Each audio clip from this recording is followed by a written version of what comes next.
Bismillahirrahmanirrahim.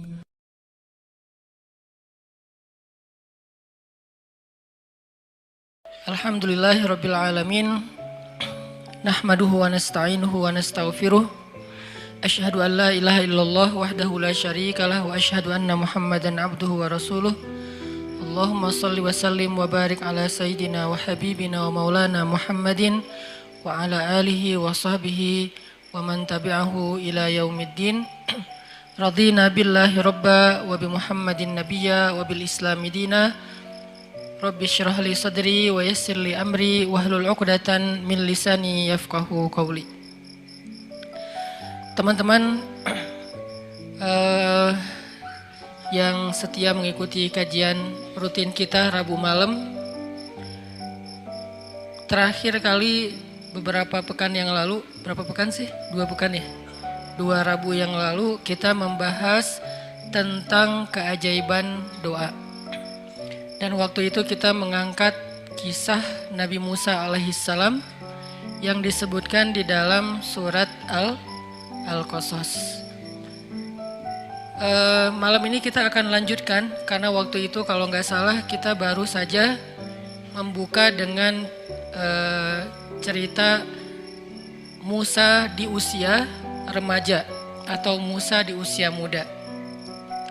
Sebagaimana yang kita tahu bahwa kisah para nabi yang paling banyak diangkat oleh Al-Quran di banyak surat dalam jumlah ayat yang panjang-panjang, salah satunya adalah Nabi Musa alaihissalam.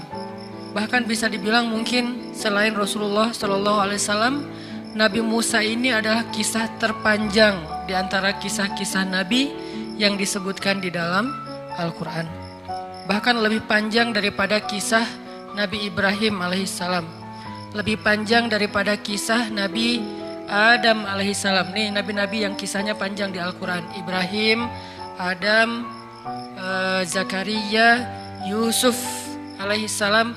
Kalau Yusuf dikhususkan di 1 surat, tapi kalau Nabi Musa alaihissalam disebutkan di banyak surat dengan periode atau episode yang berbeda-beda. Misalnya disebutin di dalam surat Al-Baqarah itu episode Nabi Musa setelah revolusi, episode Nabi Musa setelah mengalahkan atau setelah era Fir'aun ketika beliau selamat bersama Bani Israel ke Palestina. Kemudian nanti di dalam surat Toha dikisahkan episode Nabi Musa ketika beliau awal sekali diperintahkan untuk berdakwah. Bisa dibilang kayak wahyu pertama Nabi Musa itu mirip dengan wahyu pertama Nabi Muhammad SAW. Sama-sama mendapatkan wahyu dalam bahasa yang jelas di suatu tempat yang tinggi. Kalau Nabi Muhammad di Jabal Nur, Gua Hira. Kalau Nabi Musa di Jabal Tursaina atau di Mesir, di sebuah lembah namanya Bilwadil Muqaddasati Tua, di sebuah lembah yang bernama Lembah Tua. Kemudian nanti di surat Al-Qasas Allah mengisahkan Nabi Musa episode beliau bayi dan juga episode ketika beliau remaja sampai beliau menikah yang nanti akan kita bahas. Selain di antara 3 surat yang panjang ini mengisahkan Nabi Musa, Allah juga menyelipkan adegan-adegan kecil tentang Nabi Musa di surat-surat yang lain. Misalnya di surat sebutlah Al-Isra, kemudian Al-Anbiya, kemudian surat Maryam, hanya beberapa selipan ayat ataupun hanya beberapa adegan-adegan kecil, tapi yang jelas Nabi Musa ini sering diulang-ulang di dalam Al-Quran, baik namanya maupun kisahnya. Dan kisah tentang Nabi Musa bukan hanya kisah tentang beliau dan Harun, tapi juga kisah nanti ada adegan penyihir Fir'aun, ada adegan Qarun, ada adegan Masyitah, ada banyak adegan-adegan termasuk Bani Israel, ada adegan Bani Israel versi Samiri, ada adegan Nabi Musa dengan muridnya di Al-Kahfi ketemu dengan guru beliau Khadar atau orang Indonesia nyebutnya Khidir. Banyak sekali kisah Nabi Musa di dalam Al-Quran, yang ini artinya Nabi Musa termasuk salah satu yang paling banyak hikmah yang bisa kita petik sehingga Al-Quran mengisahkannya dalam banyak ayat. Kenapa? Karena Al-Quran bukan buku sejarah. Al-Quran bukan buku cerita. Tapi Al-Quran adalah pelajaran dalam ayat-ayat yang suci. Sehingga kisah-kisah yang diangkat oleh Al-Quran bukan hanya menyuguhkan alur-alur cerita ataupun adegan-adegan yang klimaks. Tapi kisah-kisah yang diangkat oleh Al-Quran, baik yang panjang ataupun yang sekilas saja, pastinya termuat di dalamnya banyak hikmah, banyak pelajaran. Dan sesuatu tidak akan menjadi pelajaran kalau baru sekedar dihafal. Sesuatu tidak disebut pelajaran kalau sekedar kita mendengar lalu menjadi tahu. Dan itu namanya wawasan, tsaqafah. Sesuatu baru disebut menjadi hikmah, menjadi pelajaran ketika dia membentuk rasa.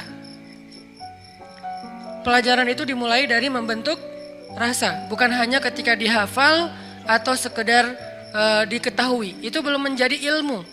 Kalau sekedar dihafal dan diketahui saja, maka orang yang tidak beriman juga bisa melakukannya.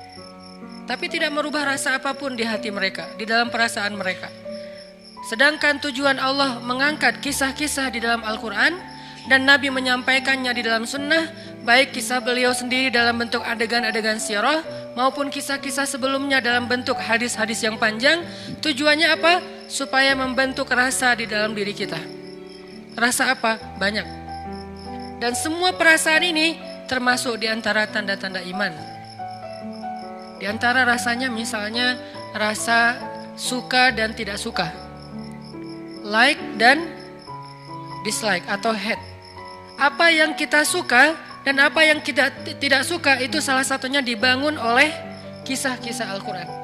Sehingga kalau kita membaca kisah Nabi Musa lalu menjadi suka, jadi respect dengan kebaikan-kebaikan yang ditirukan oleh Nabi Musa, yang diajarkan oleh Nabi Musa, yang dicontohkan oleh Nabi Musa, berarti kita sudah mengambil pelajaran di situ. Tapi kalau kisah Nabi Musa sekedar kita ingat adegannya, tanggal dan tempatnya, nama-nama orangnya, wawasan statistiknya, maka ini belum tentu menjadi pelajaran. Dan itu juga termasuk kisah-kisah Nabi yang lain yang disebutkan di dalam Al-Quran. Contoh, kalau buat cewek-cewek, kisah Sayyidah Maryam, yang juga termasuk salah satu kisah paling panjang di Al-Quran. Bahkan sampai menjadi nama Suratu Maryam. Apa rasa yang dibangun lewat kita membaca kisah Maryam? Kalau kita hanya sekedar, oh Maryam itu orang Palestina, oh Maryam itu anaknya Imran, oh Maryam itu ibunya Isa, oh Maryam itu ponakannya Zakaria, oh ibunya Maryam itu sama ibunya Yahya itu adik kakak. Ini wawasan sejarah, belum menjadi ilmu sejarah. Terus apa yang dimaksud dengan ilmu sejarah? Ketika kisah Maryam itu membangun rasa dalam diri kita. Rasa apa? Minimal kita respect sama Sayyidah Maryam. Sehingga kita pengen wannabe, pengen jadi kayak Maryam buat cewek-cewek. Saya respect banget sama Maryam.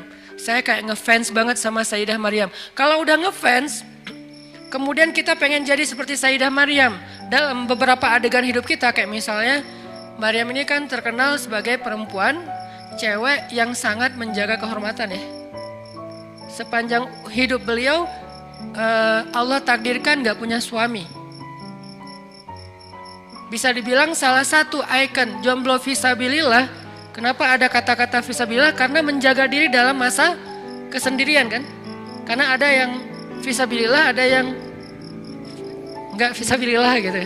Kalau yang nggak fisabilillah kayak misalnya pacaran, kemudian nauzubillah dia mendekati zina, ada yang sampai berbuat zina, ada yang berulang kali, ada yang selingkuh, ada yang zinanya sebelum menikah, ada yang bahkan setelah nikah. Ini kan nggak fisabilillah ya. Tapi kalau yang fisabilillah dia sih sendiri, single. Mau bilang jom nggak kayak gimana gitu.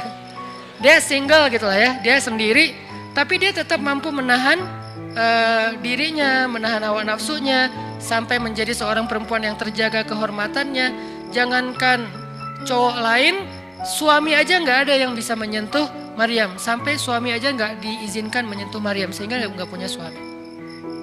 Sehingga dalam kondisi seorang cewek masih masa sendiri, belum punya pasangan, masih ABG, masih remaja, maka Maryam harusnya jadi idola dia banget. Saya pengen jadi kayak Maryam.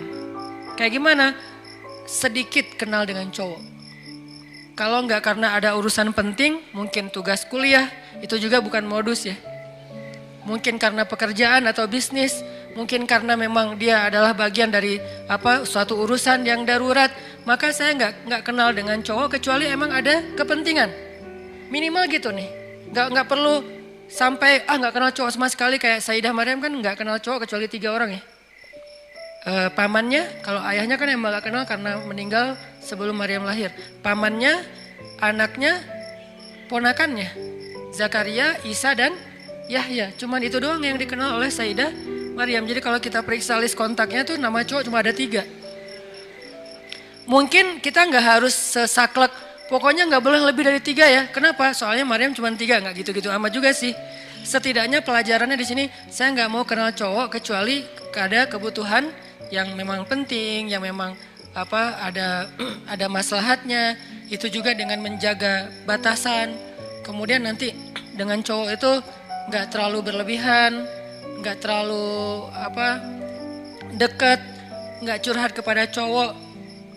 Sampai seganteng apapun cowoknya, sebaik apapun cowoknya, dia nggak akrab gitu.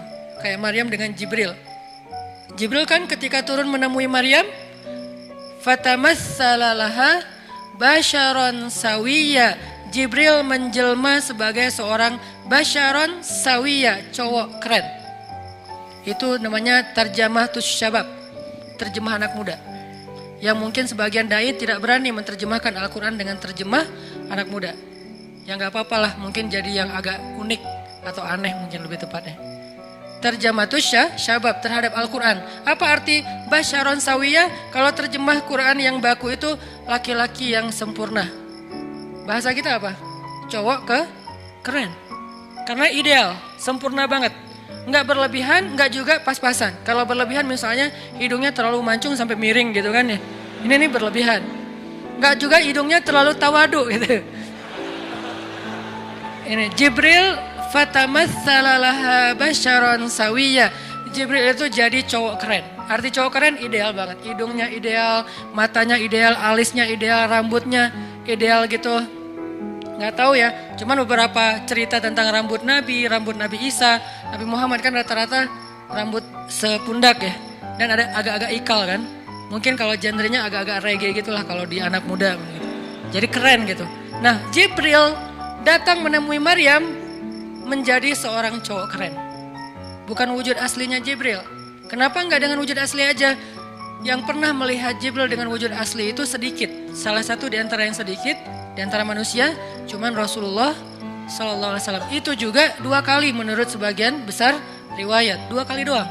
Sisanya Nabi kalau ketemu Jibril, tadi jadi cowok keren. Saking kerennya Jibril, Umar aja terheran. Umar itu agak idealis dan punya standar yang tinggi tentang cowok keren. Itu Umar. Buat dia cowok keren itu harus gagah, harus keker, harus tinggi. Ininya bahunya, bidangnya tuh harus lebar. Cowok keren dalam standar Umar itu tinggi. Jadi susah untuk disebut keren di mata Umar. Tapi Jibril bikin Umar gak berkedip. Kira-kira sekeren apa nih Jibril? Bikin Umar gak berkedip ketika Jibril datang sebagai cowok keren. Lalu duduk di depan Nabi dengan pakaian yang bersih, rapi. Gak ada leceknya sedikit pun. Sampai Umar komennya, kami gak kenal dia. Seolah-olah dia bukan orang Madinah. Tapi di pakaiannya gak ada bekas-bekas safar. Arti gak ada bekas safar itu gak ada leceknya. Kita kan naik motor juga, bukan cuma baju yang lecek, sampai muka juga lecek gitu kan ya. Knalpot lah, apalah. Saya juga suka ngelihat gitu. Kalau saya sering naik motor, memotoran beberapa hari, akhirnya muka saya, kenapa saya jadi agak-agak susah diedit gitu teh. Kalau biasanya naik mobil, karena misalnya mungkin gak terlalu macet naik mobil, masih bisa lah pakai kamera depan gitu kan ya. Tapi kalau pakai motor, kamera depan juga gak bisa. Artinya lecek banget mukanya nih. Jadi kalau mau ngajar naik motor pasti udah lecek banget. Tapi Jibril alaihissalam datang dengan pakaian yang tidak lecek, apalagi wajahnya. Pakaian aja yang gampang kusut, gak kusut sama sekali. Gak ada bekas lipatan sedikit pun di pakaiannya, seolah-olah dia bukan perjalanan jauh. Tapi kalau dia bukan perjalanan jauh, dia bukan orang setempat. Gak ada yang kenal tetangga siapa ini orang, tinggal di sebelah mana. Karena gak ada yang kenal, sehingga sahabat heran. Bukan orang sini, tapi gak ada bekas-bekas perjalanan jauh, itu kan keren banget. Sehingga Umar dengerin aja, dia tiba-tiba duduk di depan Nabi, menautkan lututnya dengan lutut Nabi, ketemu gitu, ngobrol sama Nabi, wajahnya berseri-seri, dia tersenyum, bertanya kepada Nabi, sebutin apa Islam, sebutin apa iman, sebutin apa ihsan, kapan terjadi kiamat, apa tanda-tanda kiamat. Setiap dia bertanya, dia membenarkan, dia bertanya, dia membenarkan, sampai setelah itu dipeluk Rasulullah oleh laki-laki itu, dia pun pergi. Sahabat masih diam aja, mereka takjub melihat ini cowok keren banget. Nggak tahu di situ ada cewek-cewek atau enggak. Kebayang kalau di zaman sekarang Jibril turun, wah, bisa pingsan. Yusuf aja bisa pingsan, apalagi Jibril. Karena Yusuf gantengnya ganteng-ganteng Nabi. Kalau Jibril ganteng-ganteng malaikat. Kebayang nggak tuh gimana gantengnya? Nah, cowok sekeren Jibril datang ke dalam sebuah mihrab. Maryam lagi sendiri di situ, ABG, usia sekitar 20-an tahun. Artinya anak remaja banget, lagi semangatnya, lagi kalau zaman sekarang tuh lagi pengen kenal lebih banyak orang, lagi pengen cari ekspresi dirinya kayak gimana, lagi pengen diakui. Usia 20-an tahun, dia lagi duduk sendiri di sebuah kamar, tempat dia beribadah, tiba-tiba datang cowok keren, kerennya keren malaikat, bukan keren para nabi lagi. Jibril alaihissalam. Dan Allah yang bilang keren. Allah kan juga, kalau standar Allah lebih tinggi lagi dong. Standar Umar aja udah tinggi, apalagi standar Allah. Allah gak akan bilang keren kalau gak benar-benar keren. Allah sendiri mengatakan, basyaron sawiyan. Laki-laki yang sawiyan itu artinya ideal. Semuanya pas. Gak ada yang lebih, gak ada yang kurang. Keritingnya gak keriting-keriting amat, sampai lalat aja nyasar misalnya. Enggak juga lurus-lurus amat sampai jadi perosotan, enggak juga. Jadi artinya benar-benar ideal, sawiyan, pas gitu. Putihnya pas, enggak sampai terlalu putih jadi agak diragukannya cowok apa cewek ya gitu kan ya. Ini pas banget, putihnya putih maco gitu. Tapi enggak terlalu dark juga gitu. Enggak terlalu doff lah. Ini nih cowok paling ideal, nggak bisa dibayangin pastinya. Tapi yang penting Allah bilang ideal berarti udah ideal. Basyaron sawiyan berarti keren banget. Ketika ketemu Maryam sebagai wujud seorang laki-laki cowok yang keren banget, Maryam membuka matanya ngelihat ada cowok di depannya. Apa kalimat yang keluar dari lisan Maryam? Spontan, bukan kayak pencitraan ya. Auzubillah, enggak gitu. Ini benar-benar spontan. Auzubirrahman. A'udzubirrahman. Bahasa lain dari a'udzubirrahman itu a'udzubillah. Aku berlindung kepada Allah. Jadi ngelihat cowok sekeren Jibril aja berlindung kepada Allah. Kita belum juga seperti Jibril, bahkan belum seperti Nabi Muhammad, belum seperti Nabi Yusuf. Biasa banget lah. Udah nggak ada perlindungan gitu. Udah hilang semua perlindungan. Ini artinya berarti kalau kita membaca kisah Maryam dan mau mengambil pelajaran, bangun rasa itu. Rasa apa? Rasa pertama ngefans sama Maryam kalau buat cewek nih. Kedua pengen jadi seperti Maryam. Ketiga mulai tertarik dengan kebaikan-kebaikan yang dilakukan Maryam. Kayak misalnya ahli zikir, senang itikaf, menjaga pandangan, menjaga ucapan, menjaga hubungan interaksi dengan lawan jenis. Ini berarti kisah Maryam udah jadi ilmu buat kita karena udah membangun rasa. Tapi kalau kisah Maryam kita cuma hafal surat Ali Imran, kita hafal surat Maryam, kita hafal surat-surat tentang kisah Sayyidah Maryam di tempat yang lain, berarti kita belum menjadikan itu sebagai ilmu, baru sekedar menjadi wawasan. Makanya teman-teman, kalau kita mau mengambil ilmu atau hikmah dari kisah para solihin yang ada di dalam Al-Quran, cobalah jadikan apa yang kita baca, apa yang kita dengar, apa yang kita renungkan dari kisah-kisah itu menjadi rasa di dalam hati. Udah berasa belum? Rasa apa Ustadz? Tadi, minimal banget rasa respect ataupun ngefans sama tokoh-tokoh soleh yang ada di sini.